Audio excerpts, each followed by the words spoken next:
Desde el Ministerio de las Culturas compartiremos un ciclo de testimonios de vecinas y vecinos de la provincia que donaron libros a la Biblioteca Pública Provincial. Historias, anécdotas, vivencias en sus voces para la memoria colectiva. Voces en la biblioteca. Yo soy Marta Talero, la nieta, única nieta de Eduardo Talero, del doctor Eduardo Talero. Y bueno, acá me han invitado gentilmente a que haga una especie de reseña de la vida de mi abuelo y mía, acá en Neuquén. Yo llegué acá a Neuquén cuando tenía 3 años, porque vivía en Buenos Aires. Y ahí conocí la Torre Talero, porque llegué en un tren de noche, después de 30 horas de viaje más o menos, con mi abuela, mi mamá y mi papá. Y nos estaba esperando en la estación un amigo de mi papá, vecino a la torre, que se llamaba Peter, y nos estaba esperando con un auto antiguo que él tenía, un Forá, y nos llevó directo a la torre. Pero como era de noche, yo no veía nada de lo que había a mi alrededor. Hasta el día siguiente que me desperté, me paré en mi camita de barrotes de bronce, miré por la ventana, que es la ventana que está en la parte de atrás de la torre, y vi ese vergel verde frondoso de árboles, de frutales, de todo lo que yo no conocía prácticamente porque vivía en Buenos Aires en un departamento.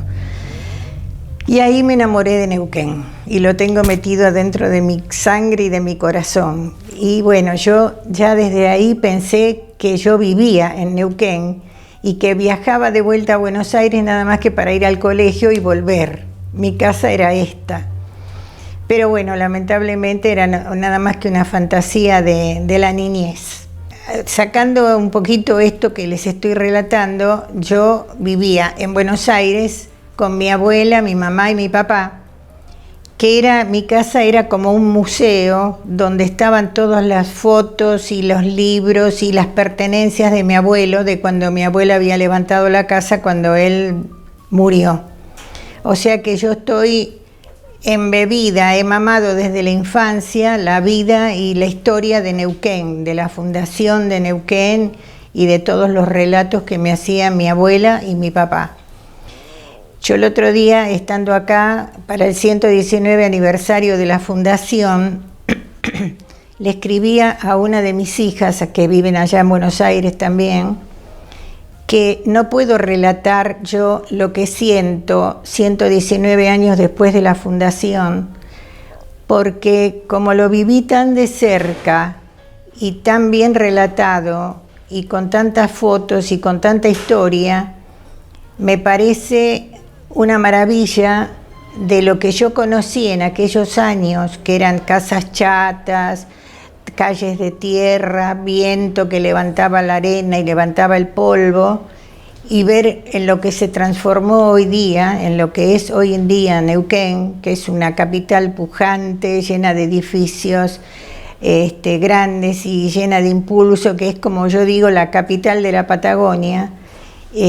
Bueno, para mí es un milagro y una emoción y un gran orgullo de poder ver a esta edad que tengo, 81 años, que ya prácticamente estoy de vuelta en la vida, poder ver realizadas los sueños de mi abuelo y de mi abuela y de mi papá, ver crecer esta ciudad que con tanto ánimo ellos fundaron. Uno de los relatos que tengo también muy presentes es que mi abuelo llegó acá a Neuquén en 1903, enviado por el general Roca, que era el presidente, no acá a Neuquén, sino a Chosmalal, porque la orden era transportar la ciudad, la capital de Neuquén, que era en ese entonces Chosmalal, a donde era muy difícil llegar, porque había que llegar desde Mendoza,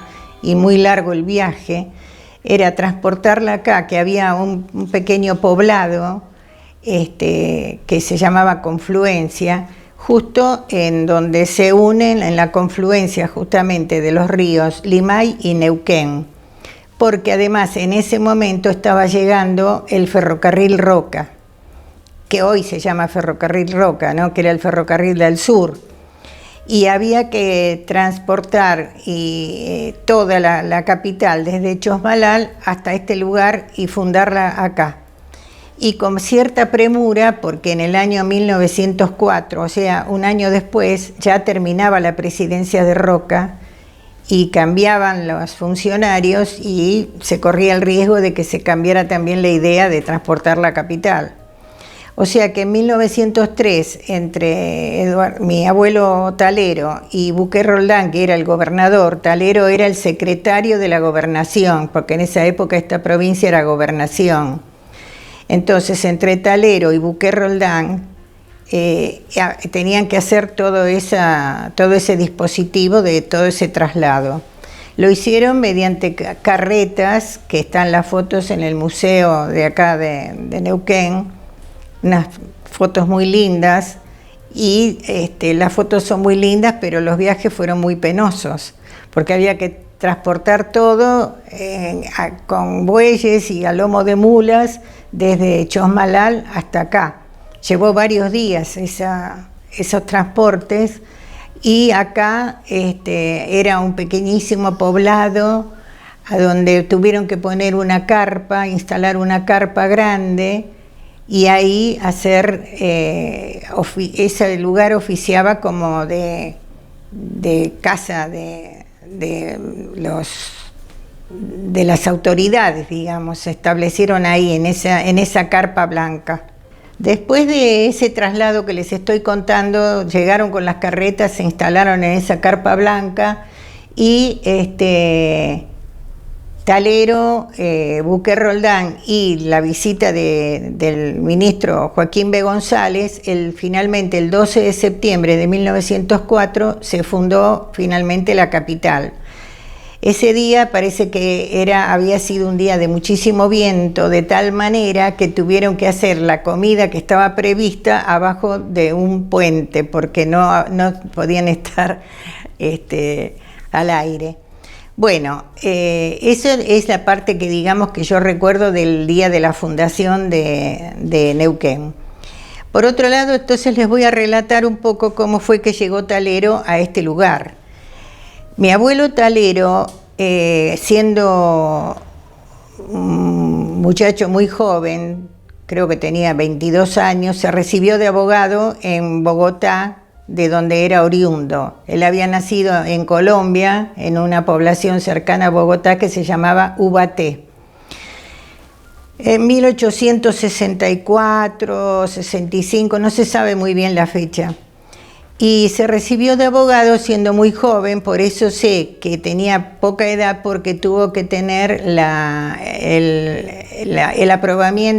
aprobación de su padre para poder recibir el título de abogado. La familia era muy liberal. El padre de mi abuelo era un militar y liberales, de tal manera que en ese momento el gobierno, que era del tío de mi abuelo, o sea, el hermano de la madre, era el presidente, Rafael Núñez. La madre era Betsabé Núñez. El tío, hermano de la madre, era el presidente. Pero era conservador. Entonces se armaban de vez en cuando diversas revoluciones o levantamientos de la gente en contra del gobierno. En una de esas revueltas se involucró mi abuelo contra el tío, que en ese momento no era el presidente porque estaba enfermo, viviendo en Cartagena de Indias, pero el vicepresidente era Antonio Caro. Cuestión que, bueno, esa reyerta en la que se involucró mi abuelo fue disuelta, y a los que tomaron presos, entre los cuales estaba Eduardo Talero, fueron condenados a muerte. Bueno, mi bisabuela, desesperada porque iban a matar al hijo, se fue como pudo, que es un relato que estoy haciendo en este próximo libro que estoy escribiendo, que tengo que recolectar historias para poder ubicar el lugar y la forma, el relato, digamos, entre Ubaté, Bogotá, hasta Cartagena de Indias, que era el otro lado de Colombia, y que no había transporte, o sea que me van contando que tuvo que ir a lomo de mula, que tuvo que ir por el río, bueno, un montón de peripecias, hasta que llegó a entrevistarse con su hermano Rafael Núñez para solicitarle clemencia por la vida del hijo. Finalmente entonces Rafael Núñez le condonó la prisión a mi abuelo a cambio del exilio por toda la vida, de tal manera que en ese momento el exilio se fijaba de la siguiente forma: tenían que subir al condenado al primer barco que pasara y de ahí se tenía que ir del país y no volver nunca más. Así fue como mi abuelo fue subido a un barco y expulsado de Colombia, y nunca más volvió, ni él, ni mi abuela, ni mi papá, ni ningún miembro de la familia, salvo yo, que soy la metida siempre, y que viajé ya 2 o 3 veces a Bogotá y a Cartagena de Indias a visitar la casa de Rafael Núñez, que es una cosa, un museo espectacular, porque está puesta como si se hubieran ido a hacer las compras, todo puesto, la cama tendida, la mesa puesta, todo excelente. Así que, bueno, ahí fue que entonces mi abuelo en ese barco cayó en Nicaragua y fue nombrado administrador de aduanas en Nicaragua. Llevaba obviamente muchas recomendaciones. Estuvo viviendo unos años en Nicaragua, después estuvo viviendo también en Nueva York, en distintos lugares de Estados Unidos, y después empezó a recorrer la América hacia el sur, y llegó, después de haber estado también un tiempo viviendo en Perú, a donde ahí continuó con sus estudios, y después llegó a Chile. En Chile conoció a mi abuela, y ahí en finales de 1890 y pico llegó a Buenos Aires. Ahí fue nombrado corresponsal del diario La Nación, del diario La Prensa. Ahí hizo amistades con esa gente. Lo mandaron a Europa a la exposición que hubo en 1898, por ahí donde se inauguró la Torre Eiffel. El monumento que inauguraron de Argentina en esa exposición, que era una exposición tipo metalúrgica, porque todas las cosas estaban hechas en hierros, encastrados, era algo así. Y bueno, Argentina mandó también un elemento, una construcción, una pequeña obra, que después que era como, digamos, no puedo explicarla bien, pero era como una gran jaula abierta, nada más que los contornos, que después acá en Buenos Aires estaba siempre en el zoológico de Buenos Aires, y era la jaula donde estaban las águilas. Hasta ahora, hace poco que se levantó el zoológico. O sea que eso en Buenos Aires era lo que quedaba de aquella inauguración. Y en París queda la Torre Eiffel. Nosotros trajimos a nuestra Buenos Aires y no sabemos dónde está.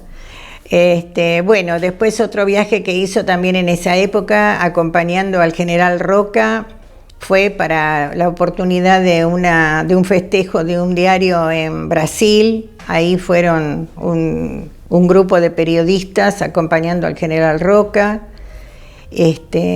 Y bueno, y después, mientras tanto, al margen de todo esto, él ya escribía desde el día que lo expulsaron de Colombia, o en esas épocas ya había empezado a escribir sus primeros poemas, que están editados en su primer librito que se llama 15 poesías, que son poesías escritas por el exilio, en el barco, porque hay que reconocer que una parte de mi familia, de la familia que recuperé, que vive todavía en Colombia, estuvieron averiguando en Ubaté distintos orígenes de mi abuelo y se supo, por intermedio de uno de ellos, Fernando Navas Talero, que vino acá y estuvo en la torre visitándola. Él averiguó que Talero había tenido una hijita en Colombia antes de partir, que nadie lo sabe, solamente lo sé yo y ahora lo saben ustedes, que la nenita murió, falleció, y bueno, él cuando lo exiliaron dejó todo. Entonces yo lo que pienso es que como no conocía a mi abuela, todos esos libros tan apasionados y tan enamorados y tanta efusividad y pasión que escribió en esos primeros 15 poemas, los escribía para aquella mujer que había dejado en Colombia, no para mi abuela, porque a mi abuela la conoció alrededor de 1898-90 en Chile. O sea que ese es un secreto que estoy compartiendo con ustedes. Una idea que yo tengo es que como mi papá nació en el año 1900 en Aluminé, yo creo que debe de haber sido la unión de mis abuelos en Chile, y al pasar a la Argentina ha nacido en el medio del trayecto, porque no se quedaron en Aluminé para nada. Siguieron viaje y llegaron a Buenos Aires.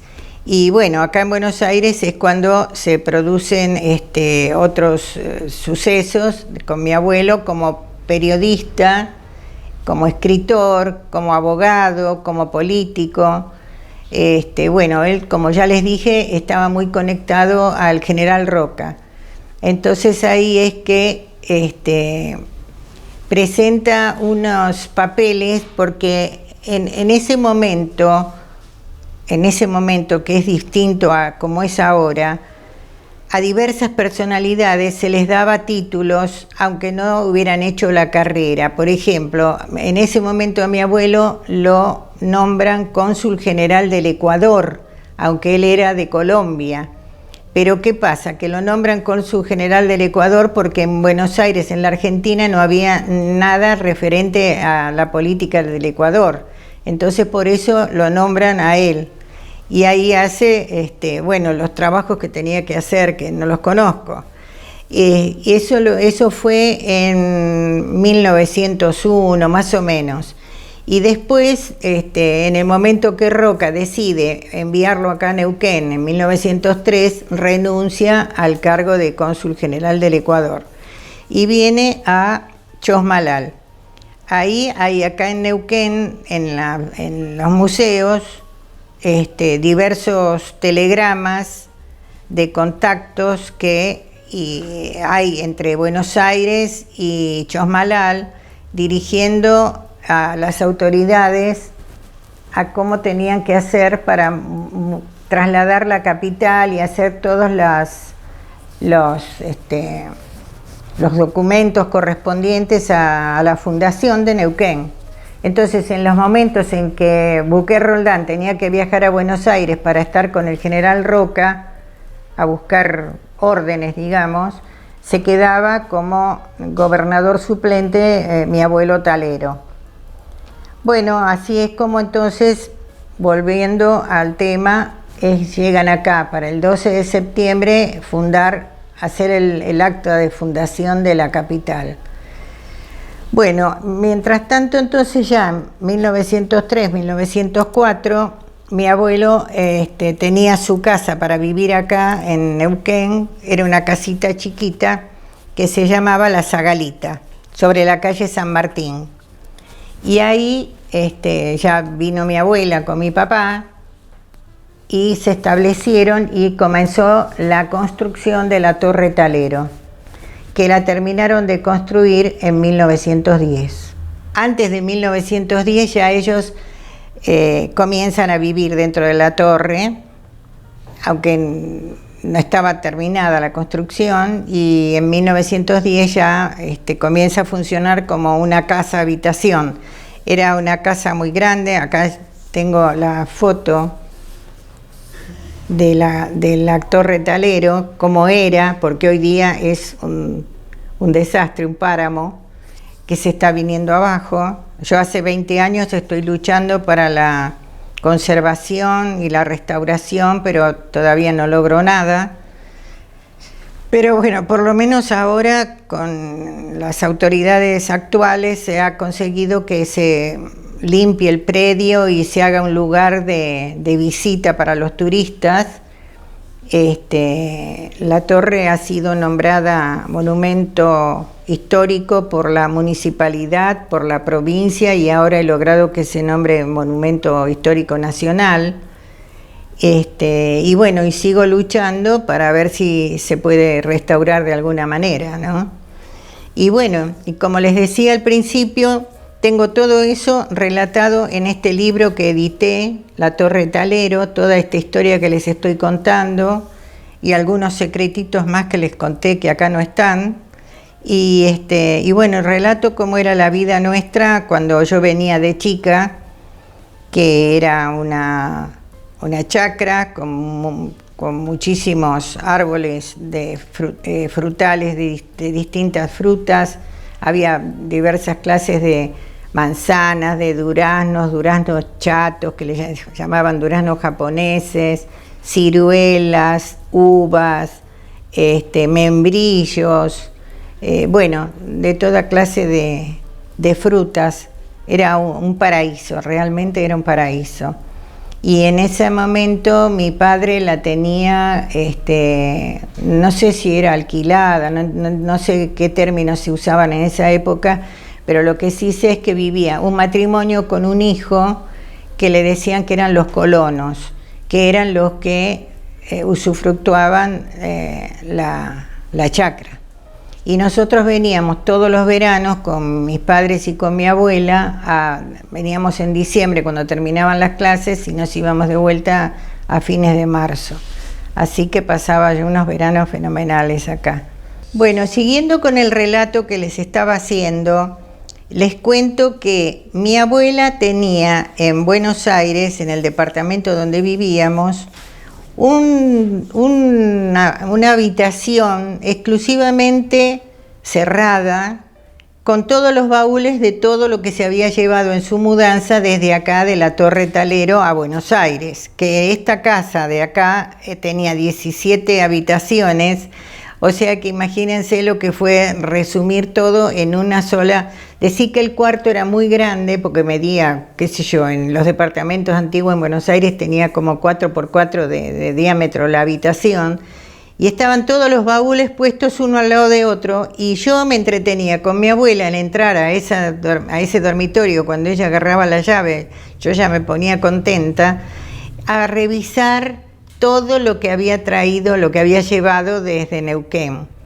Y bueno, estaban los trajes de ella, manuscritos de mi abuelo, recortes de los diarios, menciones, homenajes. Bueno, imagínense toda una vida de mi abuelo de 46 años, porque murió muy joven, resumido en un dormitorio, en 6 o 7 baúles. Bueno, y yo, que soy la única heredera, mi papá primero y después yo, de a poco hemos ido trasladando y nos hemos ido pasando todo ese legado,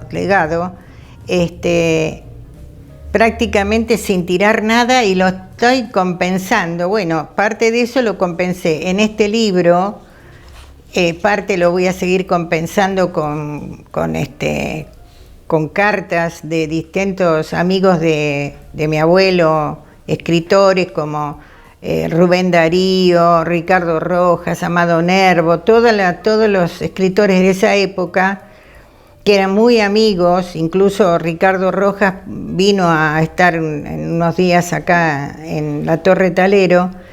Y bueno, todo eso yo lo tengo, ahora que ya me estoy por morir en cualquier momento, tengo que ir distribuyendo todo ese legado que ya empecé a ir entregando, porque yo tengo 3 hijas, un hijo y 11 nietos, pero que en esta altura de la vida ya la gente joven no se ocupa tanto del pasado, de la historia. Yo, por ejemplo, el otro día estaba muy emocionada al ver 119 años de la fundación de este lugar, a donde cuando yo venía de chica era nada más que casas bajas, viento, arena, que las bardas se veían a lo lejos, que eran como pinceladas y no se habitaban. Y es una cosa que yo no puedo describir, lo que yo siento de ver realizados los sueños de mi abuelo, materializados en lo que es hoy día esta capital. Es muy emocionante. Es muy emocionante. Y bueno, y ya les digo, no tengo palabras para poderlo describir, porque yo que he mamado, digamos, desde chica, no con mi abuelo que ya había muerto, sino con mi abuela y con mi padre, los sueños que ellos tenían y el continuo nombre de Neuquén en mi casa, como si fuera parte de la casa nuestra, ver en lo que se transformó, es un logro muy grande. Bueno, hablando de la torre, les voy a contar también que hay un mito urbano, que hay un fantasma que la habita la torre, que le llaman la Dama de Blanco, que supuestamente asusta a la gente que se acerca de noche, no sé, porque yo he vivido gran parte de mi infancia acá y nunca vi nada, pero bueno, es un mito urbano que hay que dejarlo correr. Y bueno, lo que les quiero decir es que acá, por ejemplo, en Neuquén, está quedando gran parte de toda esta historia de uno de los fundadores de la capital, que me parece que es importante que se le transmita a la juventud la historia de la provincia, así como hay las provincias del norte tienen su historia muy fundamentada y muy conocida.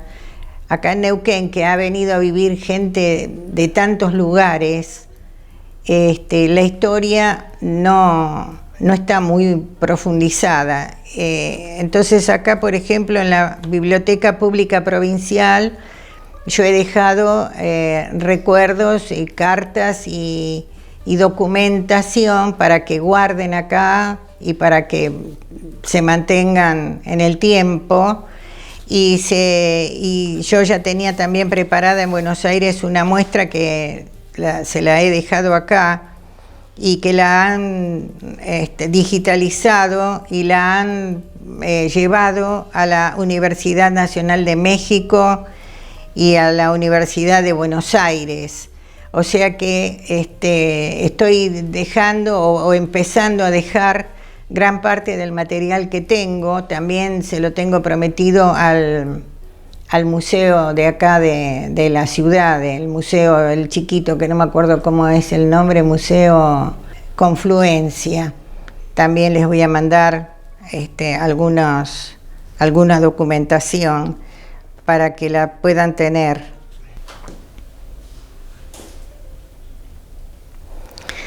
Bueno, les he contado entonces una gran parte de mi vida y de la vida de mi abuelo.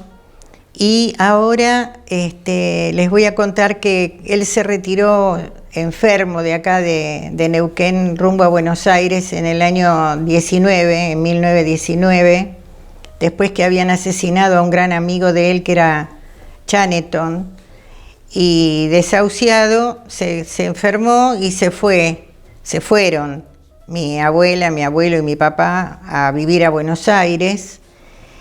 Y allá recayó más fuerte en su enfermedad hasta que falleció, y 2 o 3 días antes de fallecer escribió el último poema que a mí me gusta mucho y que ahora se los voy a leer. Se llama Febricitante y dice así: si el termómetro sube 2 milímetros más, se apagará esa vida para siempre jamás. Así les dijo el médico después de examinar mi pulso y del termómetro la escala mercurial. Oh Señor, yo me dije, con que mi vida está tan solo a 2 milímetros de la honda eternidad. Oh Señor, con que el áspid que alargándose va entre ese cristalito me viene a emponzoñar. De los miles de leguas que he recorrido ya, 1 milímetro solo me resta nada más, con que ese áspid de argento misterioso es capaz de poner a mi vida punto final, lo que no consiguieron ni balas, ni puñal, ni besos, ni serpientes, ni cóleras del mar, lo puede un hilo tenue de sensible metal que se estira y se contrae con propia voluntad. ¿Quién eres, estileto sutil de Satanás, o gélito pistilo de alguna flor letal? No te muevas, no subas 1 milímetro más. Para, corazón mío, la estocada fatal. Mas no, ya me ilumina la fiebre el más allá. Sube, hilito de argento, 1 milímetro más. Conviérteme el cerebro en lámpara estelar que a tu contacto fulja como aurora boreal. Torna el corazón mío en péndulo de paz y elévalo a la luna, de donde eres un haz. Elévalo a la luna para siempre jamás. Sube, hilito de argento, 1 milímetro más. Eduardo Talero. Con esto se despidió de la vida.